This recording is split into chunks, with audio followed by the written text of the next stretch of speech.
And for a bit of that action and the latest sports stories, here's Barong Tony Ranta.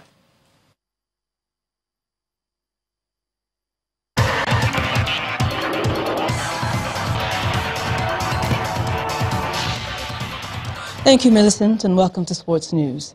8 schools have qualified for the quarterfinals of the Lagos preliminaries of the Channel's International Kids Cup. They are Unifrance Primary School, Maryland Convent Primary School, Saludin Primary School, Zamuratul Ismailamia.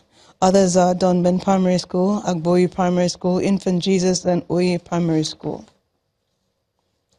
Our sports correspondent, Austin Okonakban, has that report. Godwin is in goal for Unifrance. A good cross into the box and the goalkeeper deal with it. Good defensive clearance, but it's a chance and it's a goal. That's the first goal for Unifrance School. Fawaz Ojora. Unifrance have been dominating possession. It's been all Unifrance in the opening exchanges. They already have the first goal. They've seen a lot of joy on the right wing, and here come Unifrance yet again, and it's captain Jesse number 7 right in the box with a chance, and it's the second goal of the game. It's a brilliant one from Unifrance, and it's Ganil Matthias with the goal for Unifrance, and he gets the ball back. Would this be the third goal? It definitely is. The calmness of finish. Goal, and he tees up his teammate who's going to take a shot, and it's the 5th goal of the game. Brilliantly worked by Unifrance. And Lauren Koscielny has undergone surgery to repair his ruptured Achilles tendon and will be out for 6 months. The Arsenal captain was due to retire as a France player after the World Cup finals in Russia, but his summer dream of bowing out on a high is in tatters. The 32-year-old centre-half, who is under contract until 2020, was carried off 12 minutes into the Arsenal's Europa League semi-final second-leg defeat by Atletico Madrid last Thursday. The Russian Football Union, the RFU, has been fined £22,000 for racist chants by fans in marches friendly with France. Paul Pogba, Ousmane Dembele and N'Golo Kante were said to be among those subjected to taunts in France's 3-1 win over the 2018 World Cup hosts. The game was played in St. Petersburg, one of the host venues for this summer's event. Meanwhile, a former Guatemalan judge has been banned from football for life by FIFA for bribery while he was General Secretary of his country's football federation.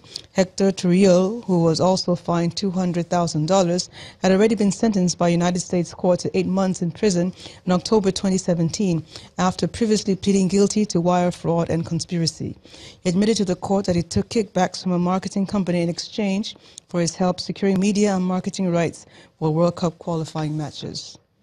And finally, the New York Yankees and Boston Red Sox will play each other in 2 Major League Baseball regular season games at the London Stadium in 2019. The matches will be held on the 29th and 30th of June, will be the first MLB games to be staged in Europe. The stadium will have a capacity of 55,000 in a baseball configuration. The MLB said it also committed to playing in London in 2020 as American pro sports leagues continue to attempt to expand their reach to British fans. And that's it on Sports News for tonight. I'm Barong Tony Uranta. Millicent will be back with a wrap.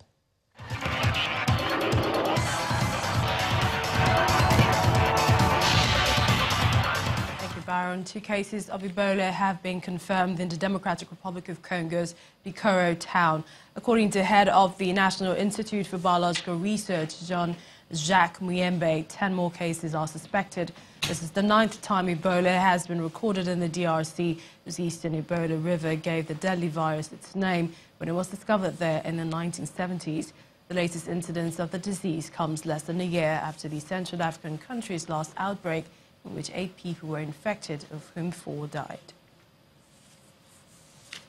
The United States has withdrawn from the Joint Comprehensive Plan of Action, otherwise known as the Iran nuclear deal. The U.S. president who announced it today called it decaying and rotten. He said the deal was an embarrassment to him as a citizen. He says he would reimpose economic sanctions that were waived when the deal was signed in 2015. The move goes against advice from his European allies and some military advisors.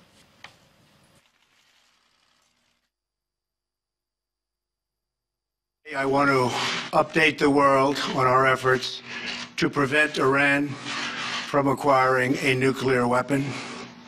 The Iranian regime is the leading state sponsor of terror. It exports dangerous missiles, fuels conflicts across the Middle East, and supports terrorist proxies and militias such as Hezbollah, Hamas, the Taliban, and Al-Qaeda. Over the years, Iran and its proxies have bombed American embassies and military installations, murdered hundreds of American service members, and kidnapped, imprisoned, and tortured American citizens. The Iranian regime has funded its long reign of chaos and terror by plundering the wealth of its own people. No action taken by the regime has been more dangerous than its pursuit of nuclear weapons and the means of delivering them. U.S. President Donald Trump. And in weeks of protests against the government, Armenian opposition leader Nikol Pashinyan has succeeded in convincing parliament to back him as prime minister. It was only last week the members of parliament rejected his nomination from prime minister, prompting protests across the capital, Yerevan. The lawmakers voted again today, and Pashinyan won the vote by 59 to 42 votes. Accepting the vote, he promised snap elections as soon as he is happy conditions are right for a legitimate vote to take place. He says he has no intention to cling to power, but will first have to persuade the same parliament to approve his cabinet. And the main news again. The Ekiti State Deputy Governor Pt.4 Olushola today emerged as the People's Democratic Party's governorship flag bearer after winning the state's primary election. Professor Olushola polled 1,191 votes to defeat his rival, Mr. Dayo Adeyeye.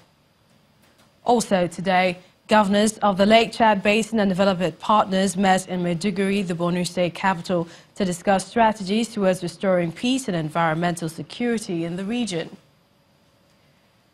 And the U.S. today pulled out of nuclear deal with Iran. President Donald Trump described the agreement as one-sided and wrong. And that's news at 10 tonight. Many thanks for watching. I'm Millicent Walker. Have a good night.